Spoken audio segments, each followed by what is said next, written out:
Hello friends, welcome to my YouTube channel excellence study point. हमारे YouTube channel excellence study point में आप सभी का स्वागत है। जैसा कि हमने इंडियन सोसाइटी से रिलेटेड कई टॉपिक्स पर डिस्कस किया हुआ है, तो यहाँ एक और मेन टॉपिक अराइज होता है जिसका नाम है इंडियन फिलोसफी। तो आज की हमारी इस वीडियो में हम इंडियन फिलोसफी के बारे में पढ़ेंगे कि क्या है इंडियन फिलोसफी, भारतीय दर्शन क्या है, उसमें ऑर्थोडॉक्स और हीथरोडॉक्स क्या है शत दर्शन, इन सभी के बारे में आज हम डिस्कस करेंगे। लेकिन उससे पहले अगर अभी तक आपने हमारे चैनल एक्सीलेंस स्टडी पॉइंट को सब्सक्राइब नहीं किया है तो हमारे चैनल को सब्सक्राइब जरूर करें ताकि आपको हमारी वीडियो से जुड़ी सभी लेटेस्ट अपडेट्स मिलती रहे। भारतीय दर्शन, रूढ़िवादी और विधर्मी। अब सबसे पहले अगर हम बात करें इंडियन फिलोसफी की, तो इंडियन फिलोसफी में दो वर्ड्स निकल के आते हैं। पहला होता है ऑर्थोडॉक्स और दूसरा होता है हीट्रोडॉक्स। इंडियन फिलोसफी या फिर हिंदू फिलोसफी के हिसाब से यहाँ पर जो ऑर्थोडॉक्स है उसे 6 अलग-अलग भागों में बांटा गया है। 6 ऑर्थोडॉक्स हैं और यहाँ पर 3 हीट्रोडॉक्स हैं। ठीक है, अब ऑर्थोडॉक्स और हीट्रोडॉक्स का मीनिंग आप ये समझ लीजिए। ऑर्थोडॉक्स मतलब हम कह सकते हैं आस्तिक और हीट्रोडॉक्स मतलब नास्तिक। ऑर्थोडॉक्स शब्द ये इंडिकेट करता है जो लोग भगवान में विश्वास रखते हैं, जो कि ये मानते हैं कि हाँ ईश्वर है, कोई ईश्वर शक्ति है, कोई दैविक शक्ति है, ये ऑर्थोडॉक्स होता है। और हीट्रोडॉक्स क्या होता है कि वो प्रे तो करते हैं लेकिन वो ये नहीं मानते कि भगवान मतलब एग्जिस्टेंस ऑफ गॉड नहीं मानते, वो भगवान की एग्जिस्टेंस नहीं मानते, उन्हें हम कहते हैं नास्तिक। तो अब यहाँ कई डिफरेंस हैं आस्तिक और नास्तिक के बीच में। The basic difference between two branches of Hindu philosophy is said to be based on the recognition of Vedas. यहाँ वेदास को देखते हुए इन दोनों के बीच यहाँ डिफरेंस निकाला गया है। Orthodox recognise the authority of Vedas while heterodox does not believe in the authority of Vedas. Simple भाषा में ऑर्थोडॉक्स उसे कहा गया है जो वेदास को मानता है, जो वेदों को मानता है, और हीटेरोडॉक्स वो है जो कि वेदों को नहीं मानते। Out of these 9 systems, 8 are atheistics, are there in not no place for God in them. अब ये टोटल 9 है। आप इंडियन फिलोसफी की बात कर रहे हैं तो टोटल 9 है। उन 9 में से 8 सिस्टम जो हैं वो ये कहते हैं कि यहाँ पर 8 are aesthetic as there is no place for God in them. 8 चीजें ये कहती हैं कि यहाँ भगवान नहीं है, भगवान के लिए यहाँ कोई प्लेस नहीं है। 8 सिस्टम ऐसा कहते हैं। Only उत्तर मीमांसा which is called Vedanta has a place for God in it. लेकिन यहाँ पर सिर्फ जो उत्तर मीमांसा है वो ये कहता है कि नहीं यहाँ भगवान है, जिसे हम वेदांत कहते हैं, वेदांत। तो सबसे पहले 6 ऑर्थोडॉक्स के बारे में जान लेते हैं कि ये 6 ऑर्थोडॉक्स इंडियन फिलोसफी के कौन कौन से हैं। तो इन 6 ऑर्थोडॉक्स को क्या नाम दिया गया था? शतदर्शन। कौन कौन से हैं? पहला है सांख्य, योग, न्याय, वैशेषिक, पूर्व मीमांसा, उत्तर मीमांसा। Almost all Indian schools of thought accepted the theory of karma and rebirth. And the ideal of moksha is conceived as liberation from the cycles of birth and death. Moksha, liberation, is considered the highest goal of human struggle. यहाँ पर जितने भी शतदर्शन हैं उसमें से almost सभी ये मानते हैं कर्म और रीबर्थ की थ्योरी। मतलब वो ये कहते हैं कि कर्म प्रधान है, भाग्य कुछ नहीं है। सबसे पहला क्या है? कर्म, कर्म प्रधान है और वो रीबर्थ यानी पुनर्जन्म को ये मानते हैं। दूसरा वो मोक्ष को मानते हैं। सबसे पहले सांख्य फिलोसफी के बारे में जान लेते हैं। तो सांख्य फिलोसफी जो है सबसे पुरानी फिलोसफी है इंडियन फिलोसफीज में से। सांख्य फिलोसफी कपिल मुनि द्वारा स्टैब्लिश की गई थी। सांख्य फिलोसफी क्या कहती है? Sankhya philosophy provided the materialistic ontology for Nyaya and Vaisheshika, but there is very little original literature in Sankhya. It is generally believed that Sankhya philosophy is dualistic and not monistic because it has two entities, Purush and Prakriti, in it. Sankhya philosophy को हम dualistic कह सकते हैं, monistic नहीं कह सकते, क्योंकि यहाँ पर दो यहाँ पर एंटिटीज दी गई हैं, पहली पुरुष यानी स्पिरिट, दूसरी प्रकृति यानी कि नेचर। ये दो शब्द यहाँ पर इन्होंने कहे गए हैं। सांख्य hold that it is self knowledge that leads to liberation and not any exterior influence or agent. Sankhya philosophy क्या कहती है कि आपके अंदर का ज्ञान ही आपको आगे बढ़ाता है, कोई एजेंट, कोई इन्फ्लुएंसर अलग से आपको ज्ञान देने नहीं आएगा, आपके अंदर ही ज्ञान है, उसे आप समझें। ये सांख्य फिलॉसफी का कहना है। यहाँ पुरुष और प्रकृति दो शब्द यहाँ सांख्य फिलॉसफी के द्वारा लाए गए थे। In the beginning, the philosophy was materialistic as it talked about Prakriti. But later the element of Purush was also added. पहले ये प्रकृति के बारे में कहते थे, पर आगे चलकर यहाँ एक पुरुष वर्ड भी इन्होंने ऐड कर दिया। प्रकृति मतलब यूनिवर्स, ब्रह्मांड, जिनके यहाँ तीन बेसिक एलिमेंट्स हैं, गुण, तमाज और राजास, सत्वा। ये तीन गुण हैं, तमाज, राजास एंड सत्वा। तो ये प्रकृति है। और पुरुष, सांख्य फिलॉसफी का कहना यह है कि ये पुरुष और प्रकृति ही आपको ज्ञान देती है, कोई अलग से आपको ज्ञान प्रोवाइड नहीं करता, आपकी अंतरात्मा से ही आपको ज्ञान की प्राप्ति होती है। दूसरी सबसे बड़ी फिलॉसफी है योग। योग किसके द्वारा प्रपाउंड किया गया था? फाउंडर कौन थे? Patanjali. Yoga presents a method of physical and mental discipline. ये मानसिक और शारीरिक शांति प्रदान करता है। Yoga presents a practical path for realisation of the self. यहाँ ये कहा गया है कि योग के द्वारा हम खुद को पहचान सकते हैं, हम अपने मन में, दिमाग में शांति ला सकते हैं, और हम क्या हैं ये हम मेडिटेशन के द्वारा समझ सकते हैं। इसके फाउंडर कौन थे? पतंजलि थे। योग जो है किसी भी तरीके से भगवान पे विश्वास नहीं करता। योग फिलॉसफी, इनकी फिलॉसफी और अलग है कि आप अपने माइंड को एकाग्र रखें, उसे कंट्रोल करके रखें, मेंटल स्ट्रेंथ को बनाए रखें, ये योग कहता है। तीसरी है न्याय फिलॉसफी। न्याय philosophy states that nothing is acceptable, it is in accordance with reasons and experience. न्याय फिलॉसफी साइंटिफिक अप्रोच को मानती है और ये कहती है कि आपको ज्ञान की प्राप्ति कई कारणों से होती है और दूसरे आपके एक्सपीरियंस से होती है, आप अनुभव से ही सीखते चले जाते हैं, ये न्याय सूत्र कहता है। न्याय सूत्र के जो फाउंडर थे ये थे गौतम बुद्ध। इन्होंने यहाँ न्याय सूत्र का प्रिंसिपल प्रपाउंड किया था।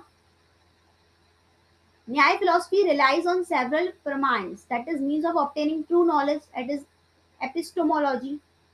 प्रधान प्रमाण, principal means of obtaining knowledge in प्रत्यक्ष प्रमाण।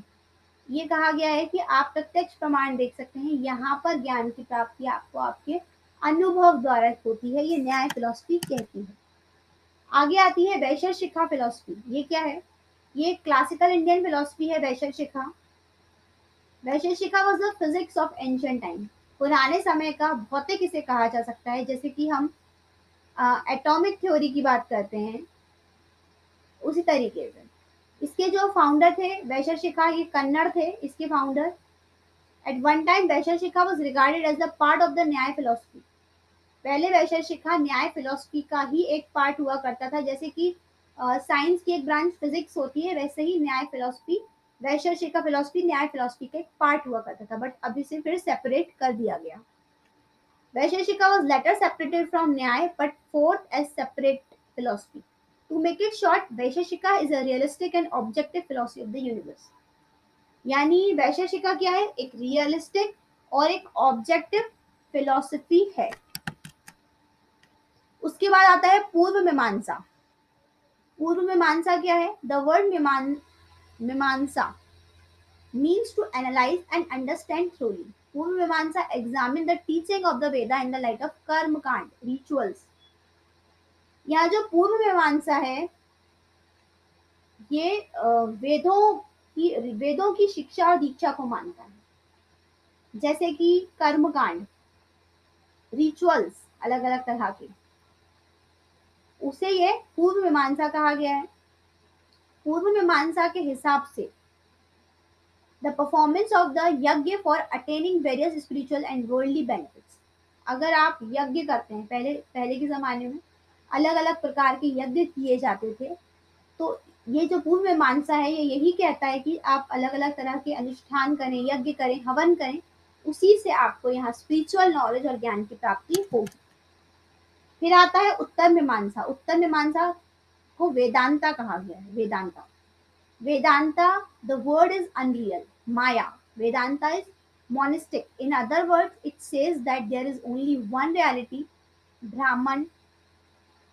Vedanta lays emphasis on Brahma Gyan, hence relies on the Upanishad part of the Vedas, and Vedanta has its roots in Sankhya philosophy. Vedanta सिर्फ एक ही word कहता है कि ये जो दुनिया है ये अनरियल है, यानी सब कुछ माया है, मोह माया है ये सब कुछ, ऐसा ये वेदांता या फिर उत्तर मीमांसा कहता है।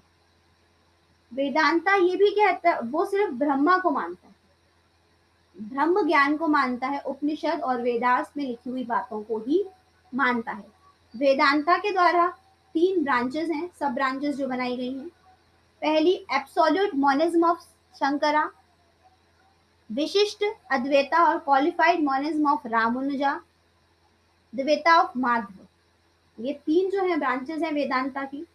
A close examination shows that the first 4 classical systems are not entirely based on Vedas, but the last two, the Purva Mimamsa and the Uttar Mimamsa, certainly rely on the Vedas. हम ये कह सकते हैं कि जो पहले 4 system या 4 philosophy हैं वो वेदास पर बेस्ड नहीं है, लेकिन जो लास्ट की 2 हैं, पूर्व मीमांसा और उत्तर मीमांसा, ये वेदास पर ही बेस्ड हैं और ये वेदों और उपनिषद की बातें ही मानती हैं। अब हम बात करते हैं हीट्रोडॉक्स इंडियन फिलोसफी की। हीट्रोडॉक्स यानी कि नास्तिक फिलोसफी है, ये तो इसका नाम ही नास्तिक है, उसमें भगवान का तो जिक्र हो ही नहीं सकता। कर्व का, पहली है कर्व का। It is characterised as a materialistic and aesthetic schools of thought accepted direct perceptions as the surest method to prove the truth of anything, insist of joyful living. अब ये सत्य को प्रमाण करने का एक तरीका कहा गया है, जिसे कि लोक्यता कहा गया है। इसके फाउंडर कौन थे? कर्वका ही थे और उन्होंने लिखी थी बृहस्पत्य सूत्र। सबसे पहली इसके अंदर आती है बुद्धिस्ट फिलोसफी, यानी कि बुद्ध द्वारा। It is a system of belief based on the teaching of the Siddharth Gautam. Siddharth Gautam द्वारा टीच की गई फिलोसफी को यहाँ बुद्धिस्ट फिलोसफी का नाम दिया गया है। यहाँ पर 4 नोबल ट्रुथ, 4 अटल सत्य जो हैं यहाँ बुद्ध द्वारा कहे गए थे। There is a suffering, there is a cause of suffering, there is a cessations of suffering and there is a way of cessations of suffering। ये 4 जो है नोबल ट्रुथ थे, ये बुद्धिज्म द्वारा दिए गए थे। Buddhism philosophy of life to get nirvana from suffering is based on the following 8 principles। यहाँ पर 8 प्रिंसिपल्स भी जिसे निर्वाण प्राप्ति के लिए यहाँ बुद्धिस्ट द्वारा दिए गए थे। राइट फेथ, यानी कि सम्यक दृष्टि, सम्यक संकल्प, सम्यक वाक्य, सम्यक वाक्य, सम्यक कर्मंत्र, सम्यक अजीवा, सम्यक स्मृति, सम्यक समाधि और सम्यक व्यायाम। ये 8 नोबल ट्रुथ या 8 प्रिंसिपल्स जो थे ये बुद्धिस्ट फिलॉसफी द्वारा दिए गए थे। बौद्ध धर्म इसके अंडर आता है। बौद्ध धर्म भी किसी भगवान को नहीं मानते, उनके द्वारा भी यहाँ पर कोई गॉड नहीं एग्जिस्ट करते। सेकंड आती है Jain philosophy, already in existence by 6th century. 6th century से ये एग्जिस्टेंस में थी महावीर स्वामी के द्वारा, और यहाँ के जो इनके जो 24th जय तीर्थंकरा थे जिनका नाम था वर्धमान महावीर। निर्वाण और liberation is obtained through 3 jewels. अब यहाँ पर भी निर्वाण प्राप्ति की बात की है उन्होंने, तो उनके हिसाब से यहाँ 3 ज्वेल्स हैं जिनके हिसाब से हमें निर्वाण प्राप्ति हो सकती है। पहली बात राइट फिलोसफी यानी सत्य ज्ञान, राइट नॉलेज, राइट कंडक्ट, त्रिरत्न है ये, जिनकी वजह से यहाँ हमें निर्वाण की प्राप्ति हो सकती है। उनका कहना यह है कि इन चीजों को कोई हमसे चुरा नहीं सकता, इस ज्ञान को कोई हमसे ले नहीं सकता। लास्ट आती है आजीविका फिलॉसफी। आजीविका फिलॉसफी क्या है? A related philosophy that some classify under the heterodox system in Ajivika philosophy. The Ajivikas may simply have been more loosely organized group of wandering ascetics, shamans and sannyasis. Some of its prominent figures were Makhali Gosala and Sanjay Baletputta. This was an aesthetic movement of the Mahajanpad period in the Indian subcontinent. कई ऐसे महाजनपद period में ये movements आए थे, तो ये आजीविका philosophy के द्वारा थे, जैसे कि जैन थी, बुद्धिस्ट थी, वैसे ही एक आजीविका सेक्ट भी आया था। तो यहाँ पर जो आजीविका फिलॉसफी थी उसमें कौन कौन आते थे? श्रमण्स आते थे और दूसरे कौन आते थे? सन्यासी, जो कि अपनी जीवन से सन्यास ले लेते हैं। अब उन्हें मोह माया से, पैसे से, धन से कोई भी मतलब नहीं होता, तो उनको हम सन्यासी कहते हैं। तो यहाँ आजीविका सेक्ट को वही लोग फॉलो करते थे जो कि सन्यासी बन जाते थे। यहाँ भी जो गॉड है उनका, भगवान का यहाँ कोई एग्जिस्टेंस नहीं होता था। तो ये जो तीनों ही हिटोडॉक्स फिलॉसफी है ये भगवान को नहीं मानती थी। यहाँ पर सिंपली उनका कहना ये था कि भगवान नहीं है, हमारी आत्मा ही हमें ज्ञान प्रदान करती है। और यहाँ वो मोक्ष उनके लिए सुपीरियर थिंग थी कि यहाँ पर जब आप अच्छे काम करेंगे, उनके हिसाब से त्रिरत्न, पंच महारत्न, इस तरीके की फिलॉसफी जैनिज्म, बुद्धिज्म और आजीविका सेक्ट द्वारा दी जाती थी। यहाँ पे गॉड एग्जिस्टेंस नहीं थी उनके लिए। वो किसी भी ऐसी मूर्ति को नहीं मानते थे, वो स्पिरिचुअल नॉलेज को यहाँ ज्यादा फोकस करते थे। और जो हमने यहाँ ऑर्थोडॉक्स फिलॉसफी के बारे में जाना, जो शत दर्शन के बारे में हमने पढ़ा, यहाँ पर कुछ फिलॉसफीज ऐसी हैं जो कि गॉड में नहीं मानती, जैसे कि योग है। पर यहाँ जो मीमांसा है, पूर्व मीमांसा और उत्तर मीमांसा, वो कंप्लीटली उपनिषद और वेदों को ही फॉलो करते हैं। तो उनकी नजर में यहाँ गॉड एग्जिस्टेंस करता है और यहाँ ब्रह्म ज्ञान पर ही वो टोटली डिपेंड है। तो यहाँ हमने इंडियन फिलॉसफी के बारे में पूरी इंफॉर्मेशन कवर की है कि कितने अलग अलग भागों में यहाँ इंडियन फिलॉसफी को बांटा गया था।